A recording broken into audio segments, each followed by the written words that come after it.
মহানবী সাল্লাল্লাহু আলাইহি ওয়াসাল্লাম বলেছেন, সর্বশেষে যে ব্যক্তি জাহান্নাম থেকে বের হয়ে জান্নাতে প্রবেশ করবে তার সম্পর্কে অবশ্যই আমার জানা আছে। এক ব্যক্তি হামাগুড়ি দিয়ে বা বুকে ভর দিয়ে চলে জাহান্নাম থেকে বের হবে, তখন আল্লাহ আজ্জা ওয়া জাল বলবেন, যাও জান্নাতে প্রবেশ করো। সুতরাং সে জান্নাতের কাছে এলে তার ধারণা হবে যে জান্নাত পরিপূর্ণ হয়ে গেছে। ফলে সে ফিরে এসে বলবে, হে প্রভু, জান্নাত তো পরিপূর্ণ দেখলাম। আল্লাহ আজ্জা ওয়া জাল বলবেন, যাও জান্নাতে প্রবেশ করো। তখন সে জান্নাতের কাছে এলে তার ধারণা হবে যে জান্নাত তো ভরে গেছে।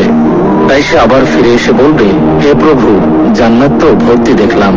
তখন আল্লাহ আজ্জা ওয়া জাল বলবেন, যাও জান্নাতে প্রবেশ করো। তোমার জন্য থাকলো পৃথিবীর সমতুল্য এবং তার 10 গুণ পরিমাণ বিশাল জান্নাত, অথবা তোমার জন্য পৃথিবীর 10 গুণ পরিমাণ বিশাল জান্নাত রইল। তখন সে বলবে, হে প্রভু, তুমি কি আমার সাথে ঠাট্টা করছো অথবা আমার সাথে হাসি মজাক করছো?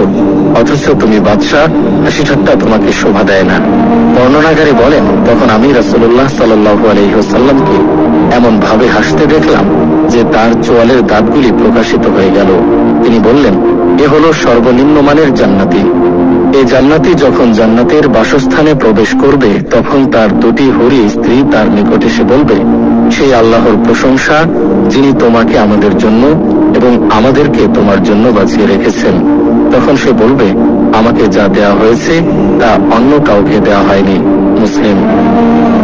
বিচার দিনে মুমিনরা মাত্র জোহর থেকে আসরের সময়কাল অবধি অপেক্ষা করবে। অতঃপর তাদেরকে জান্নাতে প্রবেশাধিকার দেয়া হবে। সে কি আনন্দের দিন, যেদিন ফেরেশতাগণ তাদেরকে সম্মানের সাথে চিরসুখময় বেহেশতের দিকে দলে দলে পথ দেখিয়ে নিয়ে যাবেন। কত কষ্ট ভোগা ও দেখার পর যখন জান্নাতের দরজায় পৌঁছবে তখন ফেরেশতাগণ তাদেরকে সালাম ও স্বাগত জানাবেন। মহান আল্লাহ বলেন, যারা তাদের প্রতিপালককে ভয় করে তাদেরকে দলে দলে জান্নাতের দিকে নিয়ে যাওয়া হবে।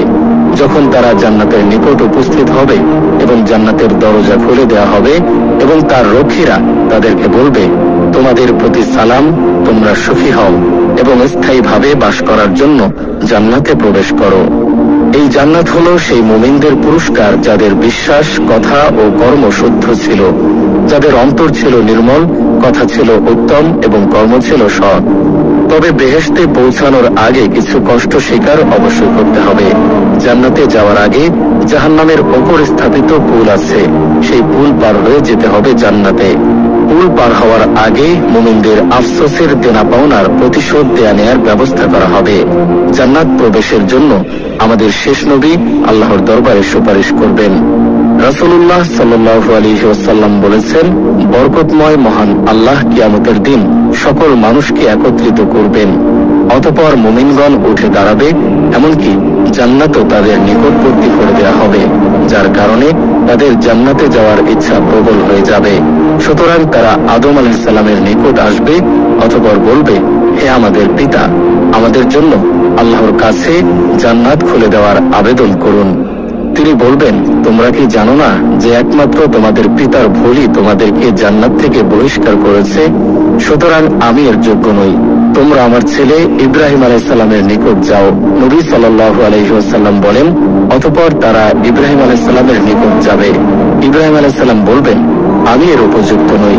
আমি আল্লাহর খলিল ছিলাম বটে, কিন্তু এত উচ্চ মর্যাদার অধিকারী নই। অতএব তোমরা মূসা আলাইহিস সালামের নিকট যাও, যার সঙ্গে আল্লাহ সরাসরি কথা বলেছেন। ফলে তারা মূসার নিকট যাবে, কিন্তু তিনি বলবেন, আমি এর যোগ্য নই। তোমরা আল্লাহর কালেমা ও তার রূহ ঈসার নিকট যাও, কিন্তু ঈসাও বলবেন, আমি এর উপযুক্ত নই। অতঃপর তারা মুহাম্মদ সাল্লাল্লাহু আলাইহি ওয়াসাল্লামের নিকট আসবে। সুতরাং তিনি দাঁড়াবেন, অতঃপর তাকে দরজা খোলার অনুমতি দেয়া হবে আর আমানত ও আত্মীয়তার বন্ধনকে ছেড়ে দেয়া হবে। সুতরাং উভয়ে পুলসিরাতের দুদিকে ডানে ও বামে দাঁড়িয়ে